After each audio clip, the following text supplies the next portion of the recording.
Diperbolehkannya kembali pembelajaran tatap muka di lingkungan perguruan tinggi per Januari 2021 tak sepenuhnya diamini banyak pihak.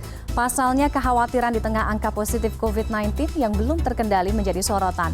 Lalu bagaimana kesiapan perguruan tinggi sendiri menghadapi dibukanya kembali kampus? Kami bahas bersama Jamal Wiwoho, Ketua Majelis Rektor Perguruan Tinggi Negeri Indonesia. Pak Jamal, selamat malam Pak Jamal. Selamat malam, Mbak Fani. Oke, selamat malam Pak Jamal. Per Januari 2021, saya tanya dulu kesiapan dari perguruan tinggi sendiri dan juga untuk memastikan keamanan karena kurang dari sebulan kan Pak pembukaan kampus atau perguruan tinggi ini nantinya. Ya, jadi pertama bahwa pembukaan kampus untuk mulai Januari 2021 itu berdasarkan surat keputusan bersama 4 menteri yaitu Mendikbud, Menteri Agama, Menteri Kesehatan, dan Menteri Dalam Negeri. Dan ditindaklanjuti dengan SE nomor 6 tahun 2020 oleh Pak Dirjen Dikti. Tentu hal ini sudah sangat diharapkan sebagian perguruan tinggi untuk bisa melakukan kuliah tatap muka atau luring. Walaupun di sana-sini dengan persyaratan-persyaratan yang sangat ketat, utamanya dalam menghadapi pandemi COVID-19 ini.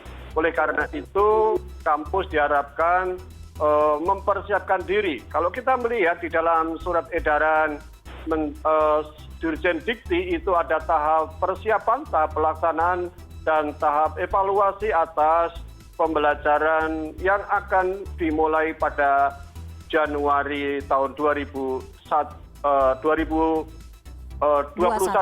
Oke. Iya, Pak. Oke, Pak Jamal, kalau kemarin kita bahas juga terkait dengan pembukaan sekolah per Januari depan ya, banyak pro kontra. Sama halnya dengan pembukaan perguruan tinggi atau kampus. Ini kan tinggal menghitung minggu, kurang dari 1 bulan lagi.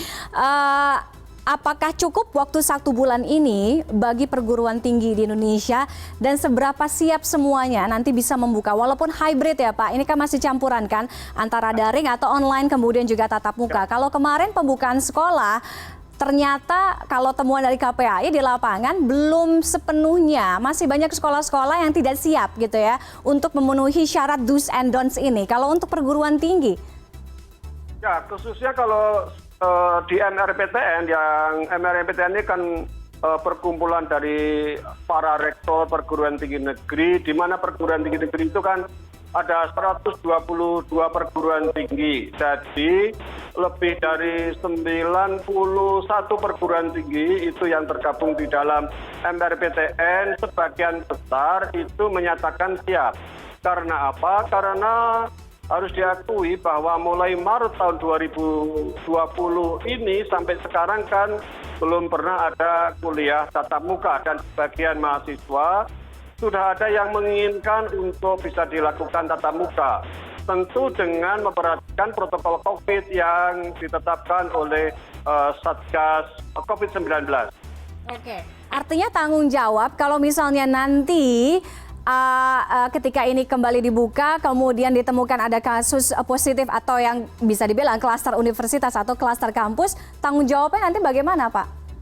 Jadi begini, pembukaan kampus untuk kuliah ini kan sifatnya adalah pilihan, tidak wajib. Misalnya saja ada sebagian kampus yang memilih hanya untuk semester 2 dan semester akhir saja. Semester 2 itu hanya untuk separuhnya. Jadi kalau itu bisa misalnya ada mahasiswanya 100, maka yang boleh masuk untuk semester 2 hanya 50. Kan? Hanya 50. 50 itu kemudian dibagi 2 kelas karena satu kelas itu maksimal 25. Jadi misalnya saja sebelum ujian semester itu 25 dan setelah ujian semester juga 25. Jadi 50 begitu ya. Jadi misalnya saja diambil dari mahasiswa yang nomor induk mahasiswanya itu genap dan ganjil. Nah, itu. Oke, Pak Jamal, kita tahu kalau untuk perguruan tinggi atau kampus, baik mahasiswa-mahasiswi atau dosen, ya kan, sebagian ini ada yang berasal dari luar daerah, artinya luar daerah dari tempat universitas lokasi kampus tersebut kan. Nah ini nanti proses screeningnya gimana? Kalau misalnya nanti ada mahasiswa gitu ya yang menyatakan, oke saya siap, saya mau ambil kelas gitu minggu depan, tapi kita nggak tahu gimana nanti asalnya seminggu sebelumnya dia berasal atau dari pulang kampung kah atau dari kemana kah, luar kota kan. Screeningnya baik mahasiswa dan dosen terkait hal ini seperti apa? Jadi kita berlakukan aturan bahwa mahasiswa-mahasiswa yang berasal dari luar daerah, ya kalau di UNS misalnya saja, kan ada 34 provinsi di Indonesia yang masuk ke Solo, ke UNS, atau bahkan mahasiswa luar negeri. Oleh karena itu, kita berlakukan untuk melakukan isolasi mandiri dulu 14 hari. Dan setelah itu akan dites, misalnya rapid atau swab test.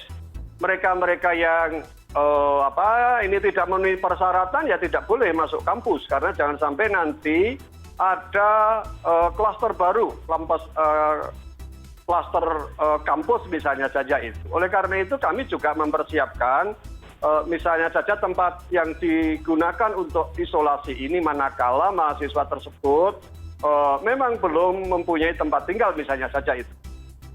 Oke, itu diakomodir ya. Baik, artinya siap ya dan yakin bahwa kampus ini bisa akan dibuka per Januari tahun depan ya Pak Jamal ya?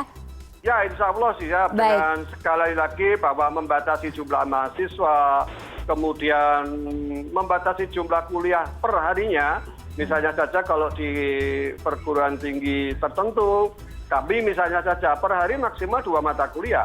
Oke. Untuk setiap mahasiswanya tidak boleh keluar selama kuliah ini, kan begitu. Oke, kita akan pantau terus nanti ya. Juga. Baik, kita akan pantau terus Pak Jamal nanti ya ketika pembukaan ini seperti apa. Terima kasih Pak Jamal Wiwoho sudah bergabung dengan kami malam hari ini. Selamat malam. Baik, baik. Terima kasih.